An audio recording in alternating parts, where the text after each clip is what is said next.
ভাঙড়কাণ্ডের জেরে ছুটিতে গেলেন কাশীপুর থানার ওসি সুভাষ ঘোষ। তার জায়গায় দায়িত্ব নিলেন রায়দিঘি থানার ওসি বিশ্বজিৎ ঘোষ। তবে দায়িত্ব নিয়ে বিতর্কে জড়ালেন তিনি। থানায় বসেই নতুন ওসি বৈঠক করলেন আরাবুল ইসলামের সঙ্গে এবং গ্রামবাসীদের অভিযোগ, যে আরাবুল ইসলামকে নিয়ে এত বিতর্ক, কেন তার সঙ্গে বৈঠক করলেন ওসি? আরাবুল নিজে অবশ্য তাঁর বিরুদ্ধে ওঠা সব অভিযোগ উড়িয়ে দিয়েছেন। ভাঙড়কাণ্ডের সব দায় চাপিয়েছেন বিরোধীদের ওপর। পুরো শান্ত অবস্থা আছে, শান্ত পরিবেশ। হ্যাঁ, এখানে সারা এলাকার মানুষের কাছে আমরা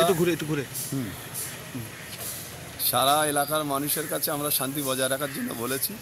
এলাকার শান্তি রাখার জন্য, শান্তি আছে, আমরা চেষ্টা করছি আরও দ্রুত শান্তি ফিরে আসবে। মানুষ সবাই বুঝছে, আগামী দিনে শান্তি বজায় থাকবে।